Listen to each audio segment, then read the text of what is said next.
really good to be here. Really good to see all of you guys. I know I say that every time I'm up here, but I just like you guys, so I like to say that. Before we jump into the sermon we're going to be covering, for new parents back there, parents with babies, just an announcement that I made last week, but I want to make sure those of you that missed can hear it too. We have set up a baby room, and it kind of came out of conversations of talking about, like, sometimes me and Megan, when we have Oliver with us, sometimes he's like this perfect angel, and other times he screams and bites me. And when he screams and bites me, I gotta step outside with him, but then I miss out on the sermon. So what we did is we ran a speaker back this way into, if you go through where the bathrooms are, the next door, that room's got a playpen in it and a speaker with the sermon. So if you do find yourself needing to do that, you don't have to miss out. So that's there if you want it, just an option for you. Today we're gonna be jumping back into Colossians. We're in chapter 3, and we're gonna be covering verses 12 to 15. And I'm letting you know now it's a short passage, but we're going to be kind of taking it verse by verse because Paul, as Paul does, says a lot in single sentences. And it's like, okay, it's a fire hose of information in a single sentence he throws at you. Last week, Dave kind of gave us the negatives on the imperative list. If you were here last week, you would have heard Dave use this phrase, imperative or indicative. The Bible gives you both. Some indicate things about you, some are imperatives or things telling you to do. Right? And so we're covering more of those imperatives, the things Paul's telling us, but this is now the positive list. And instead of those negatives, this is kind of a direct response to that. So it's what Paul is kind of covering next there. And what he's really doing, if you remember Dave's sermon, Dave talked about this idea of disordered love, that in all these negative things that Paul describes, it all really comes down to disordered love for God or for others, where we love incorrectly or we don't love well. And what Paul does in the next section is he reorders that love, but not just reorders it, but places it back at the center of everything where it's supposed to be. And he does that using language of clothing. And so that's what we're covering today. This is a picture, this is not Oliver before you think it is. This is actually my little brother Carson, and he doesn't know I'm putting this up there, so hopefully he doesn't get mad at me. But this is when he was a real little guy, and you can see he's pulled the tray out of our pantry and he's standing on crackers because he thought that was hilarious when we'd be like, my snacks! And you'll also notice he's wearing a shirt that is way too big for him. And we just thought it was fun that we would take one of the other brother's shirts and just throw it on him because he kind of wore it like a big dress. And we just found that to be adorable. What you're going to find in this passage that we're going to cover today is that Paul uses this language of clothing yourself with things. And I think if we're completely honest with ourselves, there are areas that Paul's about to cover where we don't wear the clothes well, where they don't quite fit us and we kind of look like that. And so the question then becomes, why not? Why am I stuck there? Why am I unable to wear that well? And so that's the question that we're going to be tackling today, but I just want to front load this with two questions for you to start thinking about as we cover this is one, where am I stuck? And two, why am I stuck there? So be thinking about that as we kind of get into this, because if we don't think about that, we spend our whole lives looking like we're wearing a big oversized t-shirt like a dress and never growing into the clothes that we're actually supposed to be wearing. And so the first verse that we're going to cover is going to be verse 12. Jumping into that. Therefore, as God's chosen people, holy and dearly loved, clothe yourselves with compassion, kindness, humility, gentleness, and patience. And so as Paul starts talking about this language of clothing ourselves, he begins by setting the foundation is that, therefore, as God's chosen people, holy and dearly loved, again, putting love back at the center of what we're supposed to be doing, he then tells us to clothe ourselves with these things. And the temptation when you read a verse like this, you read this list, okay, compassion, kindness, humility, gentleness, patience. All right, here's my to-do list for my Christian life. Like, go and do these things. The problem with looking at this list that way is you cannot point at this and tell me an action that defines each one of these words. Because when it comes down to it, these words that Paul gives, they are not actions for you to go and do. They are not tasks to go accomplish. I cannot tell Cameron, my buddy here, go and do compassion today. He'd look at me like I was crazy like he is right now. So then it kind of begs the question, what are these things then? And I would argue that they are postures of your heart or ways of being more than they are tasks to go and accomplish. Compassion is this idea of care for somebody who is in a hard situation or going through something difficult. You have compassion towards that person. That can look like a lot of different actions, but the heart of it is this care towards a person hurting. Kindness is going out of your way to care for someone deliberately. Again, it can look at a lot of different ways. It can be a random act of kindness. be a kindness towards somebody you're having compassion on. But it is a care towards a person deliberately. Then you have humility. This is giving honor to someone other than yourself in the lowering of yourself. It is saying, I recognize that what you are going through or who you are is important, and I'm going to lower myself to give space to that. So when we have humility towards God, we're giving God due honor and due credit. When I have humility towards a person, I'm being humble and recognizing there's something going on with them that is different than me, and I'm going to give space to that. You have gentleness. This is the idea of caring in a way that is very careful, in that you can have people in your life, and you can probably think of them as I described as some people are very blunt and to the point, and when you're ready for that, you appreciate those people, because they just tell you exactly how it is. But I think oftentimes if we find ourselves in a difficult place or in a place that's hurting, we really value people who are gentle with our cares. One that I've run into a lot is kind of embracing this new world of parenting. You'll have people who want to tell you exactly how to parent. If you don't do what they're saying, they'll be like, I think that's wrong. It's like, oh, it hurt my feelings a little bit. You appreciate those people who are gentle, especially I've always found that I really appreciate the parents of older children who say like, oh, I remember exactly what you're going through. Yeah, we tried that too. And it's just kind of comforting of like, okay, they're like recognizing like this is weird and difficult, and I appreciate that. And then you have patience. This is willing to bear with one another. And not just in a somebody who's bothering me and I'm going to be patient with them, but also being willing to bear with somebody as they navigate what they're going through. Nothing is more, I feel like, frustrating and repulsive than when you go through something difficult and the first thing you hear is somebody say like, it's all going to work out and be great. It just makes, I don't know, it makes me want to vomit. I'm just like, that's not what I need to hear right now. Like, this sucks.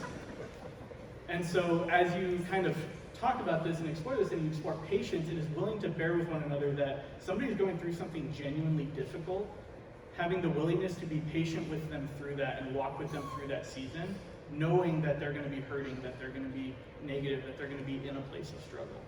That's what that patience looks like.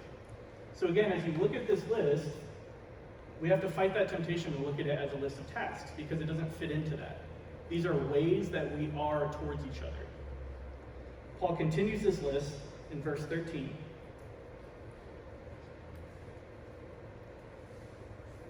In verse 13, he says, bear with each other and forgive one another if any of you has a grievance against someone. Forgive as the Lord forgave you. So all of a sudden, as Paul is making this list, he embeds forgiveness in this passage. And he doesn't just embed it in the passage, but he kind of doubles down on it. Bear with one another. Forgive if they have agreements. Forgive as the Lord forgave you. And so forgiveness has a necessary connection to these postures of the heart. And I have to admit, as I was preparing for this message, this is where I got stuck for a while. Because it felt out of place when I first read it. Paul doubles down on it, but this one feels more like an action of like, okay, go and forgive somebody who's wronged you.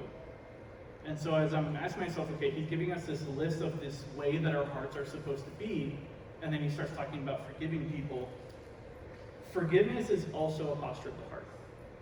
And so it has to come from somewhere. It's not just the action of going and saying to somebody that you forgive them, but it's actually something that has to begin here, has to begin in the heart. And so I think it's important to define what forgiveness is and what it is not. Oftentimes we can think that forgiveness is reconciliation, that everything goes back to normal, how things should be, and I would actually say that's not what forgiveness is. Forgiveness can lead to reconciliation, but forgiveness itself is not everything going back to normal. I'd also say forgiveness is not forgetting what happened. Who here, just by show of hands, has heard the phrase forgive and forget? I'm letting you know now, and I heard this from a counselor, so I'm okay saying it. I think that phrase is garbage. I'm just gonna be honest with you. I don't think it's possible to forget something traumatic unless you have like repressed memory, and that's a kind of a deeper issue there. So it's not forgetting. You don't just forget what happened to you. As humans, we kind of lose the ability to do that. And it's also not stuffing or ignoring something that has happened. And this is where I started to feel a little convicted, is that my tendency when I get wronged or something bad happens is I try to just kind of stuff it down and put on a happy face and hope I start to feel better. But the problem there, as you can imagine, is that as you stuff things down and stuff things down and stuff things down, eventually you run out of emotional room to do that. And then it comes out in ugly ways. So forgiveness is also not just ignoring things. To actually forgive something, you have to actually think about what happened to you, how it made you feel, what was wrong with what happened to you, then be able to get to a place of forgiveness. And so like I said, this is where I got stuck, and in more ways than one. It wasn't just that I was having a hard time with understanding why forgiveness was there, is that I was also having a hard time in a position that I was in. Something a few people in here I've talked to you about, but I kind of wanted to just kind of explain where I'm at. I was in a really difficult place for the past few months.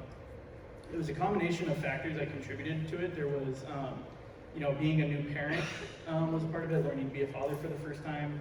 I was having doubts around my purpose and calling, and also trying to figure out just what was next in my life. You guys know that I'm an apprentice here, and so there's this kind of big question mark hanging over my head of like, what do I do after I'm an apprentice? And I have no idea. And so I had that going on, and then I also had struggled through some family things that were happening. There was turmoil in both Megan's side of the family and mine, and we were both navigating these difficult situations. As I've just told you, my tendency is when things get difficult, I tend to stuff and put on a face, and I actually found myself kind of reaching a boiling point.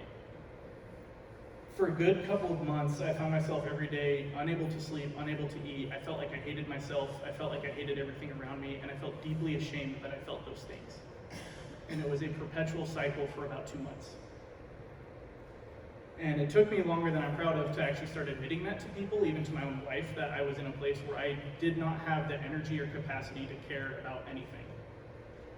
And again, my tendency would be to stuff and to put on a face, but something about having kids kind of puts things in perspective for you, because one night I'm putting Oliver down in bed, holding him in my arms, and I realized that's not an option for me anymore. I'm looking at this kid, and he deserves a dad who's going to get this stuff figured out and actually start to heal. Excuse me, sorry, that's my hurt right there. And so I started talking to people, started digging into this, and actually allowing myself the space to feel what I needed to feel. There's this guy, Dr. Neil Anderson, who talks a lot about forgiveness and a lot about having identity in God, and he has this quote that I've been thinking about a lot. It says, "Some people hold on to their anger as a means of protecting themselves against further abuse, but all they are doing is hurting themselves." Some people hold on to anger to protect themselves, but they're actually just hurting themselves.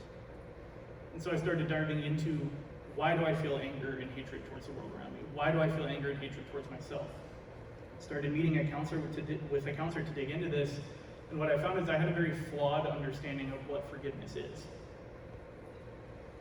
In my understanding of forgiveness and how God looked at me, was looking at it as God, Jesus came and died on the cross to forgive me of my sins, and therefore I had this relationship with him and he could love me. And the problem there is that I struggled to understand I don't deserve forgiveness, and so I had trouble understanding how he could go about doing that. And by extension, then I have a hard time understanding, well, people around me who have hurt me don't deserve forgiveness. And so there's this subconscious thing going on in my head where I know I need to believe in forgiveness and I need to believe in God's love, but then I'm struggling to understand it just on a very deep level, and ends up manifesting in these emotions that I couldn't get away from. And so as I'm in this place of crisis, I kind of hit bottom where I couldn't stuff it anymore and I couldn't face it anymore, and I had to come to a conclusion that I feel like I should have come to a long time ago, and I'm glad I've come to recently. I had to realize that God loved us so that he could forgive us. He didn't forgive us so he could love us. And it sounds like a very subtle difference, but here's the difference. If you believe that God forgave you so then he loves you, you're stuck thinking, well, forgiveness is not deserved, so how can he get there? If you understand first that God loves you so that he then went and forgave you, you can understand the reason he forgave you is because he created you in love. There was never a question of whether or not forgiveness was going to be deserved. Paul actually talks about this later on in the passage that we're going to get to, but his love comes first.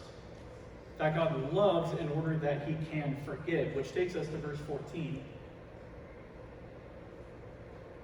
Verse 14, he says, "And over all these virtues," or heart postures, "over all these virtues, put on love, which binds them all together in perfect unity." And so love has to be what binds these together. If you're going to have any hope of living out this kind of prescriptive or imperative list that Paul is giving us of how to go and be these postures to have in your heart, that love of God has to come first.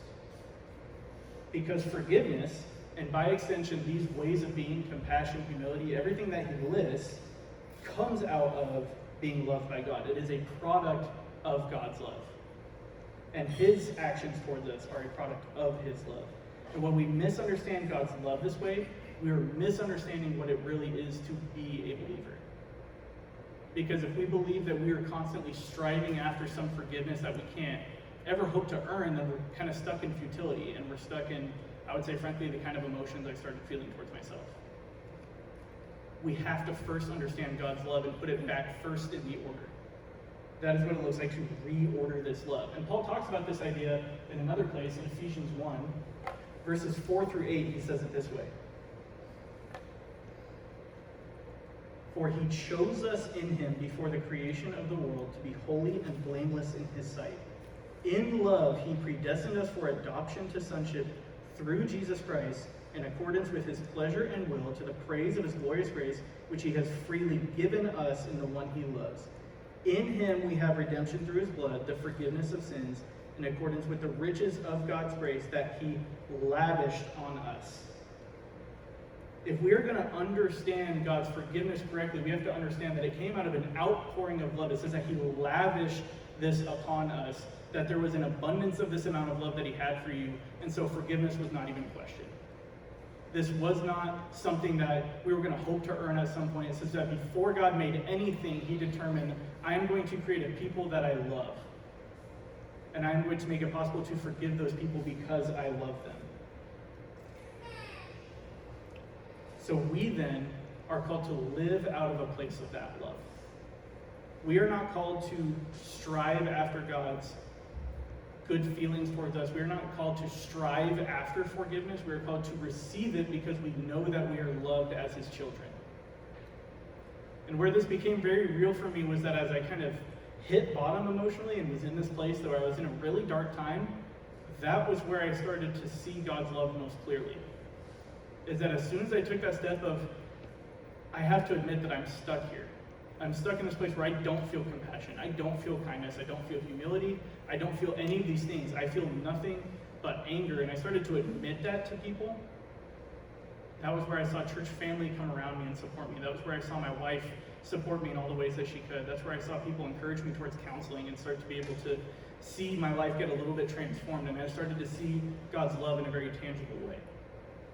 That at my lowest point, when I was willing to admit I am stuck here and I cannot do this, that's when God's love started to transform it. Does that make sense? So if we are trying to strive after something, but we don't first put love back in the order, we're striving after something that we can't hope to do for ourselves.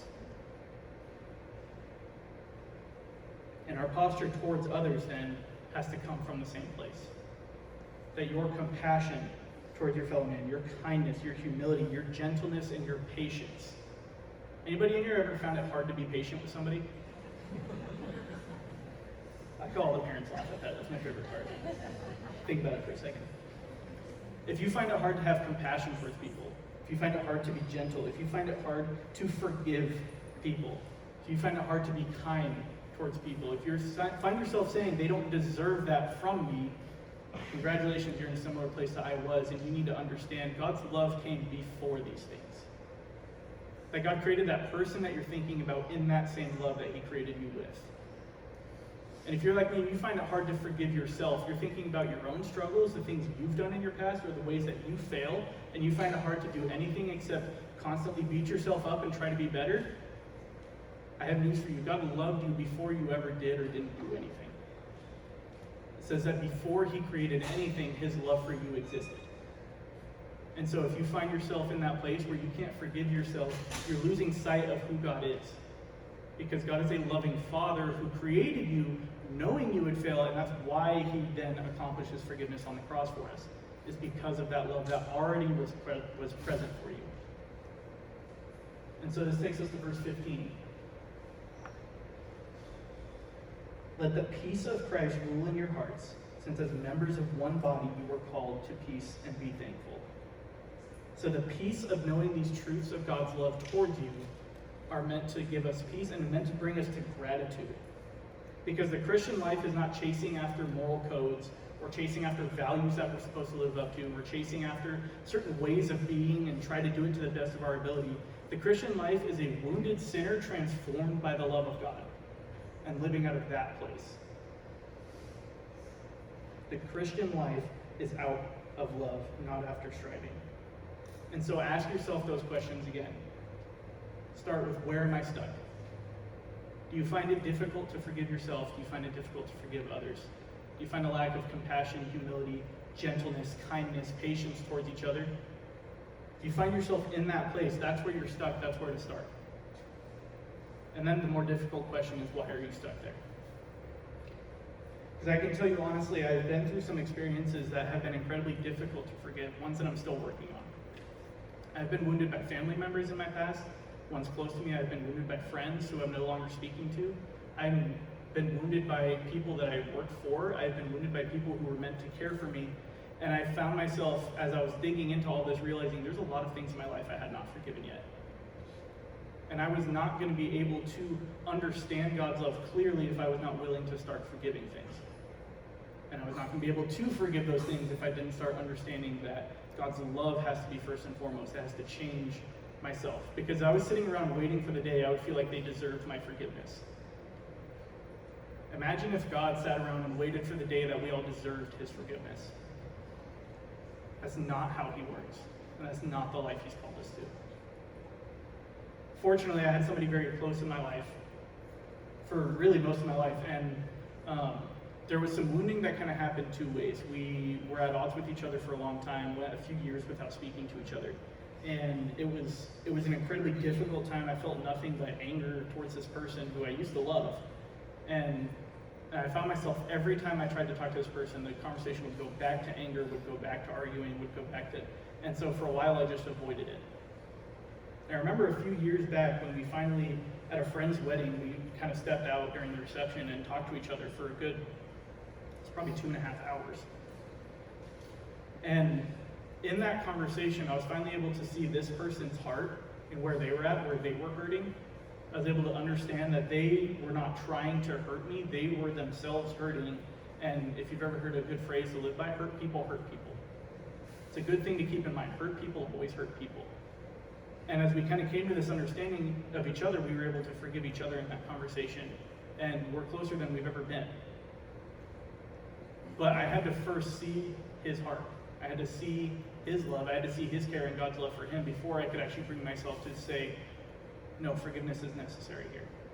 Not just like an option, but necessary. And that's what gave me compassion for where this person was at. That's what gave me the patience to say, despite everything that's happened these years, we're going to rebuild this.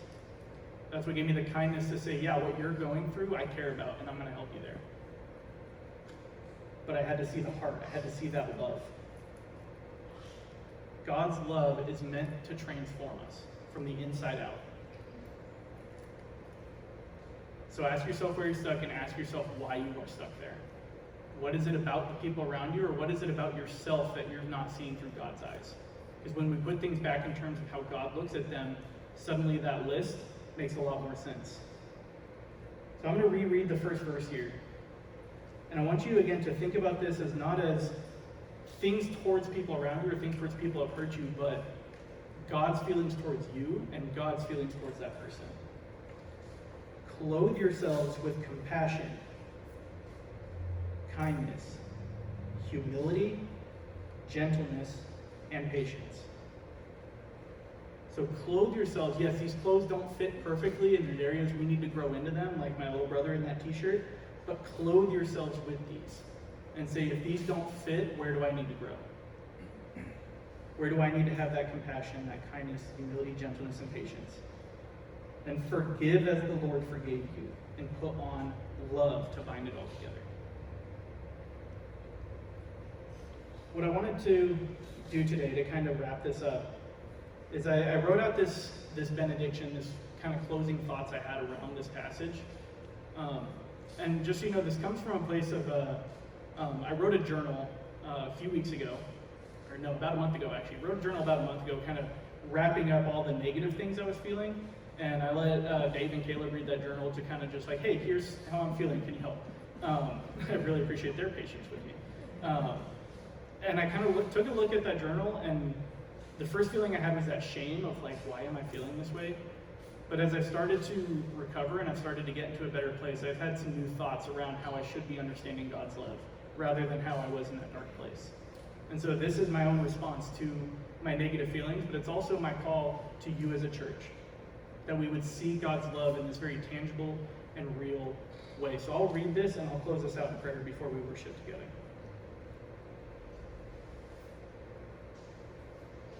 May you see the love of God for you this morning. Nothing can change the broken to healed but the love of God. Nothing can change the darkness to light but the love of God. There is no hope for the wounded sinner but the love of God. May you know this love to be more true than anything you have known. May this love be the agent that transforms your life from the inside out. May this love be what calls you out of suffering and hatred and into light and peace. May this love infect every darkened corner of your heart that you may see God more clearly than ever. Every piece of your soul that cries worthless, sinner, broken, guilty, ashamed, lost, hopeless, suffering, may those be the places you experience the love of God most. To see the loving Father present in the darkest of wounds. Sons and daughters of God this morning, be loved. Be loved in the places you feel trapped. Be loved in the places you feel the most broken. Be loved in the places where you have nothing left to give. Be loved in the places you feel the most ashamed. Let go of every ounce of your anger, your hurt, and your suffering, and be loved. Your life is not striving for the unattainable righteousness. Your life can be darkness transformed by love. This love of God calls you, and the broken may answer it. Let's pray. God, I just want to take a moment to acknowledge that each one of us in this room is very different. We each have places where we are stuck. We each have places where we feel a lack of compassion or kindness or gentleness or humility or patience or forgiveness towards people in our lives or towards each other or towards ourselves. And God, we understand that all of these things are a heart turned outward. All of these virtues, all of these postures are a transformed heart that looks at the world around us through your eyes. And so we ask you for your eyes this morning. That our only hope of growing into these clothes that you've called us to put on, our only hope of living in these postures that you've called us to live in, is a heart transformed by you. That where we see darkness in ourselves and where we see pain and suffering in our own life, may we this morning see your love in very real, tangible action. That your forgiveness towards us, your care for us, your compassion and your kindness all came from a heart that said, in everything you create, you will love. May we feel that love this morning as we understand your forgiveness for us. That everything you have done and called us to is out of a loving Father seeing his children and wanting nothing but the best for them. Lord, you have called us to a life of love. So give us that love this morning in Jesus' name.